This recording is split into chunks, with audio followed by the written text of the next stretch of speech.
Salut tout le monde, j'espère que vous allez bien.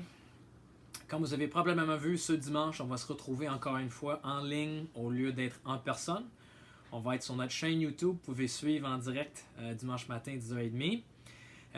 Ce qui va être différent cette fois-ci, c'est que côté technologique, on va être beaucoup plus fort. On a eu beaucoup plus de temps pour se préparer, plus d'avis cette fois-ci, alors ça va être plus fluide, un peu plus smooth, alors ça va être nice. Aussi, comme la semaine passée, on vous encourage dans la mesure du possible et dans la mesure de ce qui est sécuritaire de se retrouver en petits groupes ou même très petits groupes afin de vivre un sentiment familial pendant ces réunions de dimanche matin-là à cause du COVID-19. Toute cette histoire de fou. Il y a des aspects qui sont un peu frustrants avec le COVID-19. Par exemple, je ne sais pas pourquoi chaque compagnie avec qui j'ai fait affaire, depuis toute ma vie, pense que c'est le moment de m'écrire pour me faire part de leur plan. Je leur ai acheté une lampe il y a 5 ans, mais ils m'écrivent 3 fois par jour pour me dire qu'est-ce qu'ils font avec le COVID-19 et pour me rassurer du magasin à Vancouver. C'est un peu ridicule, mais il y a bien sûr des aspects qui sont très frustrants, des aspects qui sont déjà très difficiles. Comme mon ami qui m'a appelé aujourd'hui pour me dire qu'il a perdu sa job, lui et sa femme. C'est quelque chose. Moi, personnellement, je marche dehors puis je vois les gens, puis on dirait que tu peux voir et sentir l'anxiété dans leurs yeux. On peut voir la peur dans les visages des gens. Et honnêtement, moi-même, quelqu'un qui lutte pas beaucoup avec l'anxiété d'habitude, j'en vis un peu ces temps-ci. C'est pas drôle. Pour la première fois dans notre vie, on n'a aucune idée à quoi va ressembler les prochains mois. C'est quelque chose. Mais, comme nous savons très bien, il y a quelqu'un qui sait exactement à quoi va ressembler les prochains 3 mois. Et c'est vers ces mots que j'essaie de me tourner le plus possible pour éviter cette anxiété-là. En Matthieu 6, Jésus est en train de donner le sermon sur la montagne. Et c'est là ce qui commence à parler justement de l'anxiété que je vois mon cœur s'apaiser. Toute la partie dans le chapitre 6 du verset 24 jusqu'à 34, tout sur l'anxiété, mais c'est surtout les versets à la fin que je trouve puissants. Lorsque Jésus dit « Ne vous inquiétez donc pas et ne dites pas que mangerons-nous, que boirons-nous, avec quoi nous habillerons-nous. En effet, tout cela, ce sont les membres des autres peuples qui le recherchent. Or, votre Père céleste sait que vous en avez besoin.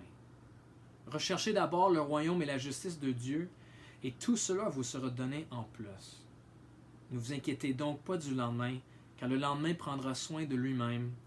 À chaque jour suffit sa peine. » Moi, j'ai besoin d'entendre ça. Moi, j'ai besoin de me faire rappeler que Dieu prend soin des oiseaux, il leur donne à manger. Dieu prend soin des fleurs, il les habille. Et que Dieu m'aime infiniment plus de ces choses-là. Et donc, combien plus est-ce que Dieu va prendre soin de mes besoins? Dieu sait exactement ce dont on a besoin, Jésus nous dit. Et Dieu sait exactement comment nous donner ce dont on a besoin. Dieu sait le moyen, il est le plus sage. Et même si moi je regarde autour de moi puis je dis non, c'est pas le meilleur moyen de prendre soin de mes besoins. Avec le COVID-19, il y a toutes sortes de choses qui se passent qui sont pas du tout le meilleur moyen de pouvoir à mes besoins spirituels, physiques. Mais vous voyez, il y a quelque chose de super orgueilleux dans ça. Il y a une phrase qui m'avait changé la vie quand quelqu'un m'avait dit que ça prend énormément d'orgueil pour être anxieux. Et je vois que c'est vrai. Parce que lorsque je me retrouve à être anxieux, c'est comme si je dis à Dieu, je sais mieux que toi. Je sais comment le monde devrait se fonctionner en ce moment, puis c'est pas comme ça, tu sais. Je sais comment les choses devraient se dérouler, et c'est pas comme ça. L'anxiété, à la base, c'est très orgueilleux parce que c'est de dire à Dieu, ta manière de diriger les choses est mauvaise. Alors ces paroles-là de Jésus m'apaisent beaucoup parce que ça me rappelle que Dieu connaît mes besoins et il connaît aussi la manière de pouvoir à ses besoins. Alors dans ces temps tellement précaires, imprévisibles, je nous encourage à passer le plus de temps possible dans la prière parce que honnêtement, on est entouré par la panique. Et si on veut éviter d'aller à la panique nous aussi, il va falloir que nos cœurs apprennent à trouver sa paix et son calme entre les mains du Seigneur. Et c'est ça que la prière fait. Je nous encourage de passer le plus de temps possible avec lui. Peut-être un conseil pratique aussi, je nous encourage à éviter de passer trop de temps dans les nouvelles. Moi, je suis le premier à être coupable de ça. On dirait que je suis accro à refresher les nouvelles constamment. Je peux vous dire le nombre de cas de nouvelles infections en Allemagne aujourd'hui, au Danemark, en Italie.